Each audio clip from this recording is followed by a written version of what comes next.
이번 주 글로벌 증시는 미국과 중국의 무역 협상 전개 추이에 관심이 쏠리는 가운데 자동차 관세 문제가 확산될 가능성이 높아 보입니다. 자세한 증시 전략 세워보겠습니다.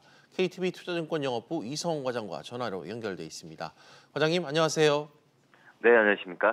네, 미중 양국이 베이징에서 2차 고위급 무역 협상을 한 데 이어 이번 주엔 워싱턴에서 협상을 계속 이어가죠. 네, 우선 미국과 중에 3월 1일 이제 무역 협상 종료 직전까지 지금 현재 계속해서 지금 신경전을 벌어지고 있는데, 우선 두 나라는 지난 14일에서 15일이었죠. 베이징에서 2차 고위급 협상을 이제 마무리하고 이번 주에 워싱턴으로 장소를 옮겨서 후속 협상에 돌입하는 부분입니다. 우선 추가 관세 부과 없이 휴전 협정을 60일 연장하고 중국의 약속 이행 의지를 담보하는 양해각서 체결이 유력한 지금 대안으로 좀 부각하고 있는 상황이고요.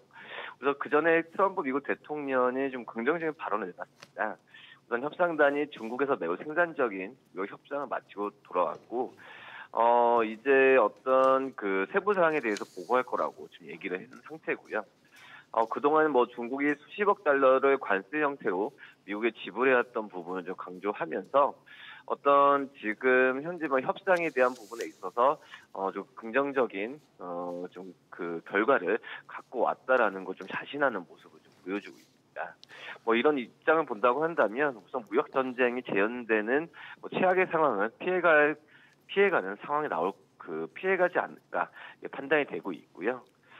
우선 그 백악관의 그 발표에 따르면 미국과 중국의 이런 양해 각서에 대한 부분에 있어서 최대한 어떤 약속을 좀 이행하는 부분으로 양쪽이 가지 않나 이렇게 좀 판단이 좀 되고 있습니다.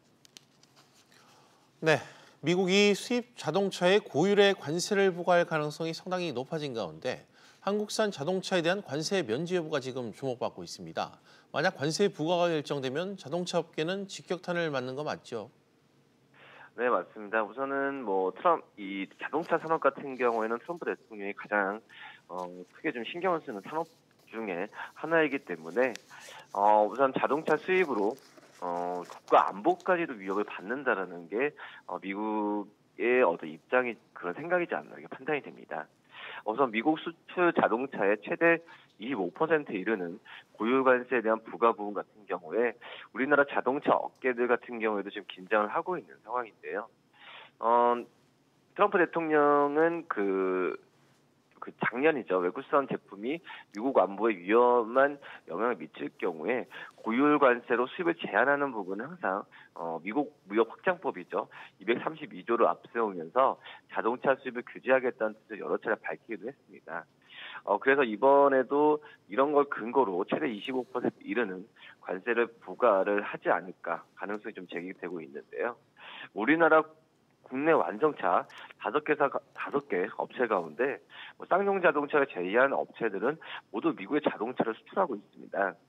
세계 2위 자동차 시장인 미국에 자동차를 수출하지 못하면 실적이 크게 악화될 수밖에 없는 것은 당연하다고 볼 수 있겠는데, 이 현대와 기아차는 미국에서 판매하는 물량의 절반 이상을 국내에서 만들어 좀 수출하는데요.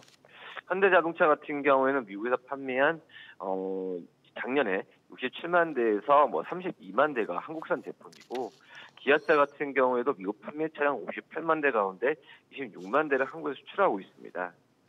그렇기 때문에 현대 기아차가 특히 이제 그 미국의 고유 관세 부과에 촉각을 곤두세우는 이유라고 좀 할 수 있겠는데, 우선은 그 작년에 말에 출시된 국내에서 큰 인기를 끌고 있죠. 지금 현대차의 SUV 그 팰리세이드와 기아차 신형 소울 같은 경우에도 한국 공장에서 만들어져 있는 상황이기 때문에 이런 관세 부분에 있어서 현대차와 기아차가 긴장을 하고 있는 상황 맞다 볼 수 있겠습니다.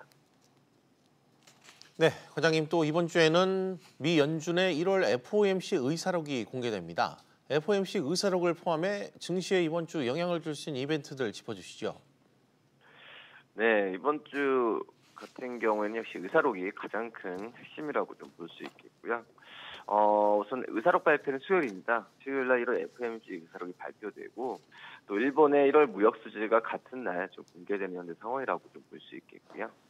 우선은 그 연준 인사들의 이번 연설을 그 전후로 했을 때 이런 FMC에 대한 어떤 그 비둘기파적인 부분을 다시 한번 좀 확인할 수 있는 걸 좀 봐야 되지 않을까 판단이 되고 있고요. 만약에 여기서 덜 비둘기파적인 어떤 발언을 하게 된다고 한다면 시장에는 좀 안 좋은 영향을 좀 끼치지 않을까 이렇게 판단이 됩니다. 대부분 올해 한 번의 금리 인상 아니면 금리 인상을 대부분 관망한다는 분위기로 할 것으로 보여지고 있는데 이런 점에서 봤을 때는 그 시장에서의 좀 반응을 좀 그 연설을 좀 체크해야 되는 게 맞지 않을까 이렇게 좀 판단이 되고 있고요.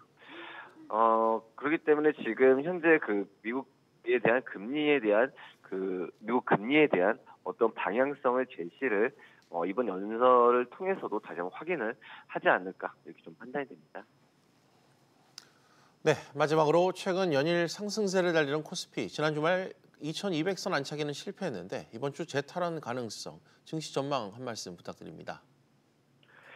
네, 이번 주 같은 경우에는 그 안착 여부가 굉장히 좀 중요하다라고 좀 볼 수 있겠는데요.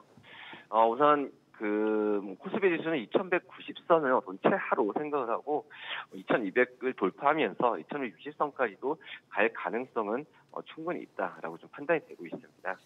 우선 연준의 점진적인 금리에 대한 그 어떤 비둘기파적인 발언 그리고 미중 무역 협상 기대감이 지금 현재는 시장에서 긍정적 요소도 작용할 가능성이 크기 때문에 2200선에 대한 안착은 좀 당연하지 않을까 이렇게 판단이 되고 있고요.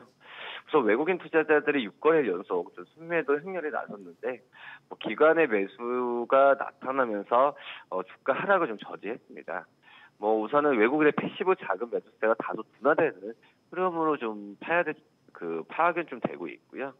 다만 이제 이 안에서 IT 업종을 중심으로 매수세가 강화됐다는 부분은 아직까지 우리나라 시장 안에서는 이제 IT와 바이오가 그 시장에서 차지하는 비중이 큰데 그래도 이 IT 업종은 좀 긍정적으로 좀 바라본다는 것은 시장에서의 지수를 봤을 때는 2200선 안착은 좀 당연하지 않을까 이렇게 좀 판단이 됩니다.